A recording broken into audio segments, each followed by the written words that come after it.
तो गाइस कैसे हैं आप सब लोग। डीमन हंटर के एपिसोड 11 के साथ हाजिर हो। तो लास्ट एपिसोड के एंड पे हमने देखा था कि हमारा हान जो होता है वो कॉन्ग से कहता है कि आप जल्दी से यहाँ पर तेज तेज बताओ क्या हुआ क्या था और तुम यहाँ पर सारे चप्पू की चोरी कर रहे हो। तो इसी के साथ ही कॉन्ग उसे कहता है ये सब कुछ उस कमीने की वजह से हो रहा है जिसका नाम गॉस रूमी है। तो हमारा हान उसे कहता है गॉस रूमी ये कैसा नाम है और वो कौन है और कहाँ पर है और क्या करता है वो क्या है। तो इसी के साथ ही वो उसे कहता है कि मुझे उसके बारे में कुछ भी नहीं पता कि वो क्या चीज है। वो एक बहुत ही बड़ा दानव है, वो पानी के अंदर रहता है, पता नहीं कहाँ पर से वो अचानक इस पानी के अंदर आ गया और इस पानी के अंदर आने के बाद उसने सारी मछलियों को भी खा लिया और साथ ही वहां पर जितने भी बोटमैन जाते थे वो उन सभी को उसने खाना शुरू कर दिया। तुम्हारा हान उसे कहता है कि मैं डोंग हाई लैंड के जितने भी डीमंस हैं उन सभी के बारे में जानता हूं, लेकिन डोंग हाई लैंड में जहां पर कोई भी ऐसा डीमन नहीं है जिसका नाम ये हो, यानी गॉसरूमी नाम के किसी भी डीमन को मैं बिल्कुल भी नहीं जानता। क्या तुम जहां पर मुझसे झूठ बोल रहे हो। तो इसी के साथ ही हमारा कॉन्ग उसे कहता है कि नहीं मैं झूठ तो नहीं बोल रहा, लेकिन बस मैंने जहां पर उसे अपने पास एक नाम दे दिया क्योंकि मैं उसका नाम बिल्कुल भी नहीं जानता, मैंने उसे पहले कभी इस पानी में नहीं देखा, इसी वजह से मैंने उसे गॉस रोमी का नाम दे दिया। हान इस बात से काफी ज्यादा गुस्सा होता है और कहता है कि लगता है कि तुम मेरे हाथ से मरना चाहते हो, क्या तुम यहाँ पर साफ साफ बात करोगे। अब दोबारा अगर तुमने झूठ बोला तो मैं तुम्हें बिल्कुल भी नहीं छोड़ूंगा।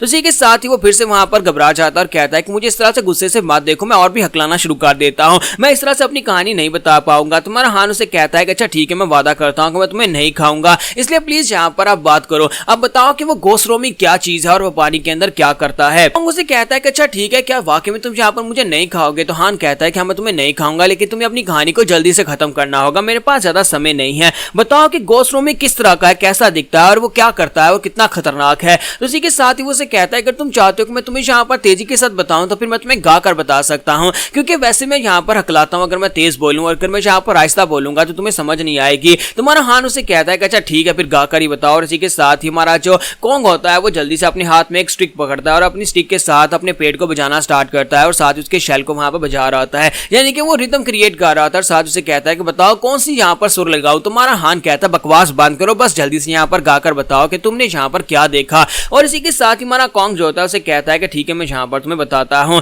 और साथ साथ वो डोल बजा रहा था और इसी के साथ ही सस्पेंस क्रिएट करते हुए गाना स्टार्ट करता है और उसे कहता है कि मैं तुम्हें गॉस रोमी के बारे में बताता हूँ कि वो दिखता कैसे है। गॉस रोमी एक बहुत ही लंबा दानव है, उसकी बॉडी के ऊपर बहुत ही बड़े बड़े स्पाइक्स हैं, उसकी जिल्द जो है बहुत ज्यादा स्ट्रॉन्ग है, यानी उसकी स्किन जो है वो बहुत ज्यादा स्पाइकी और बहुत ज्यादा खतरनाक है। उसके दांत लंबे लंबे हैं और उसका मुंह काफी लंबा है, उसके मुंह के अंदर बहुत सारे दांत हैं, ऊपर और नीचे जबड़े में इतने सारे दांत हैं और वो अपने बड़े से मुंह के साथ अपने शिकार को पकड़ता और पानी के अंदर ले जाता है। ये कुछ अर्सा पहले की बात है कि अचानक से गॉस रोमी यहाँ पर इस पानी के अंदर आ गया और पानी के अंदर आने के बाद उसने यहाँ पर जितने भी जो भी शिकार था उस सबको खाना शुरू कर दिया। हालांकि उसने इंसानों को नहीं खाया, वो इंसानों की बोट्स के ऊपर अटैक करता था लेकिन इंसानों को नहीं खाता था, लेकिन उनकी मछलियां और जो भी यहाँ पर पानी के इर्द गिर्द जितने भी जानवर थे जो पानी पीने के लिए आते थे वो उन सभी को भी खा जाता। इस वक्त बहुत सारे शिकारी यहाँ पर आते रहते हैं उस गॉस रोमी को पकड़ने के लिए, लेकिन कोई भी उसे पकड़ नहीं पाता। इसी वजह से मैं यहाँ पर उनकी बोट्स के अंदर सुराख कर देता हूँ जहाँ पर उनका चप्पू चोरी कर लेता हूँ ताकि वो पानी के अंदर ना उतरे। तो हमारी फ्रोस्ट जो होती है उसका गाना सुनने के बाद बहुत ज्यादा खुश हो जाती है और कहती है कि अब तो मुझे यहाँ पर इसकी सारी बातें समझ आ रही है और ये हकला भी नहीं रहा। और दोनों वहां पर काफी ज्यादा खुश हो जाते हैं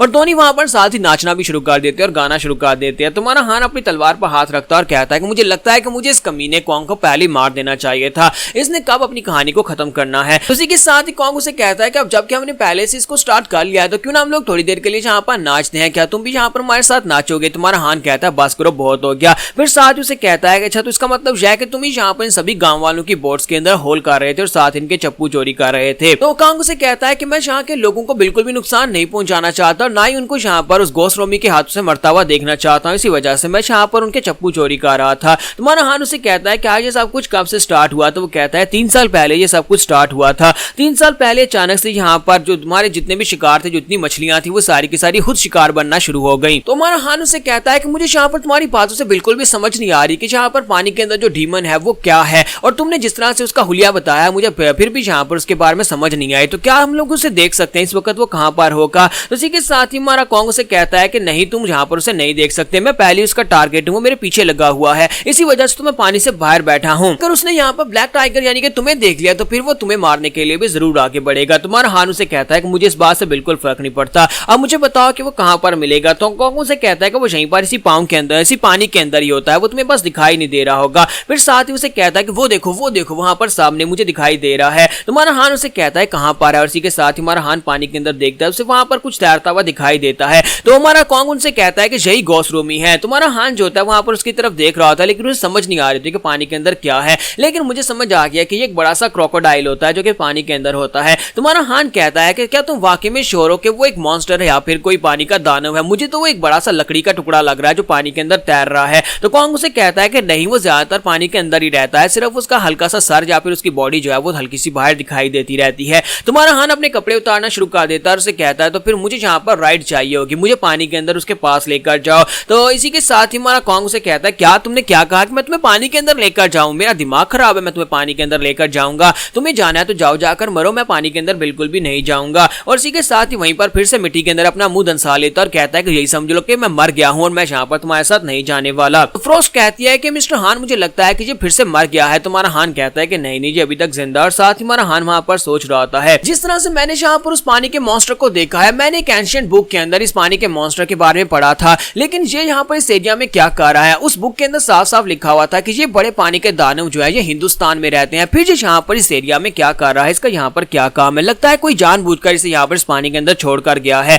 और इसकी एनर्जी तो काफी ज्यादा पावरफुल है। मुझे ये तो नहीं पता कि दानव क्या है, लेकिन मुझे ये पता है कि इसकी एनर्जी इतनी पावरफुल है कि अगर मैंने इसे मार दिया तो इसकी एनर्जी के साथ मैं अपना पेट भर सकता हूँ। और यहीं पर से नेक्स्ट सीन जो होता है उसी बोटमैन का दिखाया जाता है कि वो वहां पर लेटे लेटे गाने गा रहा होता है। जब वो वहां पर लेटे लेटे गाने गा रहा था तो इसी के साथ ही हमारा कैप्टन जो होता है, इंपीरियल आर्मी का कैप्टन, अपने सोल्जर्स को लेकर वहां पर पहुंच जाता है और वहां पर आने के बाद उसे कहता है कि बोटमैन हमें इस रिवर को पार करना है, कितने पैसे लोगे। तो इसी के साथ ही वो कहता है कि नहीं जाओ यहाँ पर से, ये बोट नहीं चलेगी क्योंकि मैं इस बोट को चला नहीं सकता। तो वो उसे कहता है क्यों, तुम इस बोट को क्यों नहीं चला सकते। अब ये मत कहना कि तुम्हारे पास अभी तुम्हारे चप्पू चोरी हो चुके हैं और तुम्हारी बोट के अंदर भी होल है। आज यहाँ पर बताओ तो तुम्हारे जैसे बोटमैन जिनके पास उनके चप्पू नहीं है, तुम लोग यहाँ पर इस बोट के किनारे कर क्या, सॉरी इस रिवर के किनारे बोट लेकर कर क्या रहे हो। तो इसी के साथ जो बोटमैन खुश होकर उसे कहता है कि अगर तुम चाहो तो मैं तुम्हें यहाँ पर बता सकता हूँ, ये कहानी यहाँ पर काफी ज्यादा फेमस है लेकिन मैं गा कर बताऊंगा। तो कैप्टन कहता है बकवास बंद करो, हम पहले भी यहाँ पर ये कहानी सुनकर आ चुके हैं। फिर साथ ही वो अपने साथियों से कहता है कि सभी लोग यहाँ पर हमें आगे की तरफ बढ़ना होगा,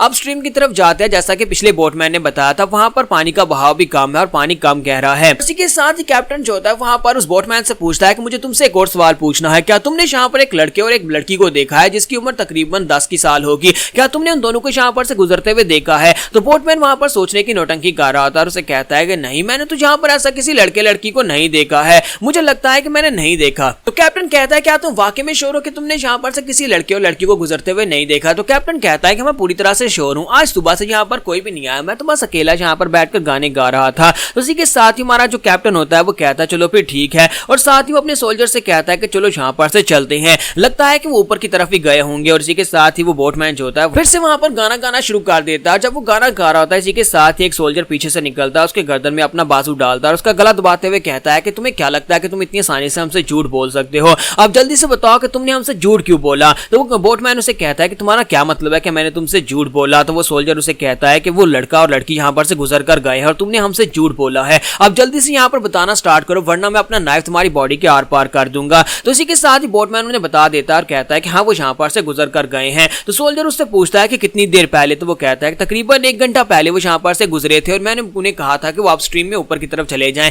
यानी कि नदी के बहाव के साथ साथ ऊपर की तरफ चले जाएं। तो यहाँ पर हमारी एपिसोड 11 का एंड होगा। नेक्स्ट एपिसोड में हम लोग देखेंगे कि क्या ये सोल्जर्स वहां पर पहुंच जाएंगे और जाकर हमारे हान और फ्रोस्ट को पकड़ लेंगे, और दूसरी तरफ क्या हमारा हान जो है उस बड़े से मगरमच्छ को पकड़ लेगा।